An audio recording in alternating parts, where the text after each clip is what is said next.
Israel దేశమే appreciate చేయట్లేదు. ఎందుకంటే 22 లక్షల ప్రజల్ని, పాలస్తీనియల్ని ఇరానో, ఈజిప్టో, జోర్డనో పంపుతాడట. మరి నిన్ను తీసేసి నీ భార్యని, నీ పిల్లల్ని మీరు ఒరిజినల్గా ఎక్కడి నుంచి వచ్చారో అక్కడికి పంపితే ఎలాగా? మా ఇండియన్స్ ని నేను ఇండియాలో ఉన్నానని 2 ట్రక్కుల్లో పంపినట్టు, అమృత్సర్ మిలిటరీ ప్లేన్ లో క్రిమినల్ పంపినట్టు పంపాడు. 22 కేసులు వేసాం. ఇంకొకరిని పంపకుండా ఆపి తీరుతానని చెప్పాను. నా లెటర్ డౌన్లోడ్ చేసుకోండి అని చెప్పాను. 22 రాష్ట్రాల్లో కేసు వేసాం. ఒక్క ఇండియన్ ని పంపకుండా 8 లక్షలు కాదు కదా, 8 మందిని పంపకుండా ఆపానా లేదా? పైన దేవుడు ఉన్నాడు, 2 మీడియా ఉంది, 3 న్యాయం జరుగుతుంది, సత్యం జరుగుతుంది. ఇవన్నీ మానేసి ఇప్పుడు ఈ కాంగ్రెస్ పార్టీలో, ఈ పనికిమాల పొలిటికల్ పార్టీలో ఒకడి మీద ఒకడు గొడవ. ఇప్పుడే నేను బ్రేకింగ్ న్యూస్ చూస్తున్నా. 71 కోట్ల రూపాయలు అవినీతి చేశాడని కొండా సురేఖ పొంగులేటి శ్రీనివాసరెడ్డి మీద రేవంత్ కి కంప్లైంట్. చూసారా ఈ కంప్లైంట్లు?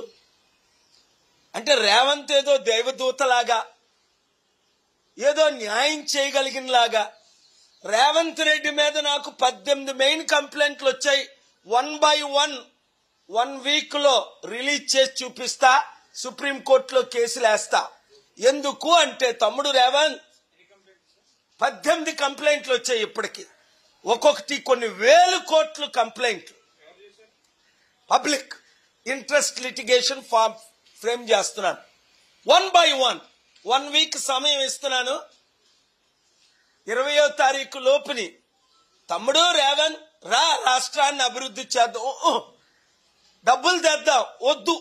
సమిట్లు పెడతాం, వద్దు. నిరుద్యోగ సమస్య నిర్మూలన చేద్దాం, వద్దు. న్యాయం చేద్దాం, వద్దు. అప్పులు తీర్చుదాం, వద్దు. అభివృద్ధి చేద్దాం, వద్దు. మరేం చేద్దాం?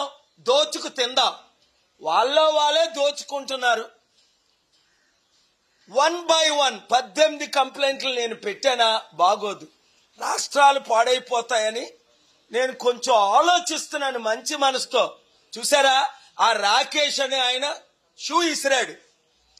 చీఫ్ జస్టిస్ గారు క్షమించేశారు. ఒక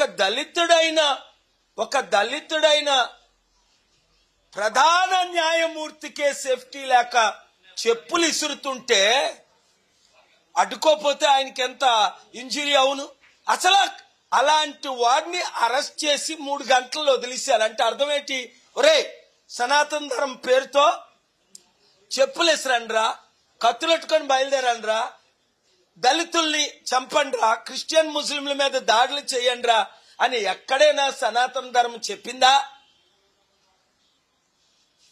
సనాతన ధర్మం పేరుతో పవన్ కళ్యాణ్ ఏమో లడ్డూలో అబద్దాలు ఆడి లడ్డు నేను సుప్రీంకోర్టుకి వెళ్ళని నోరు మూయించాను. చూడండి, పొంగులేటి శ్రీనివాసరెడ్డి 1000 కోట్లు ఎలా సంపాదించాడు? అవినీతిగానే సంపాదించాడు, నీతిగా సంపాదించలా.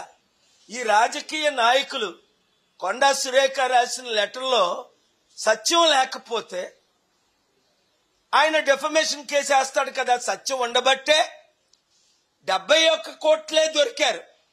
అది వాళ్ళు భాగం పెంచుకుంటున్నారు. ఇది అని గొడవలు, ఇంటర్నల్ గొడవలు. అరే,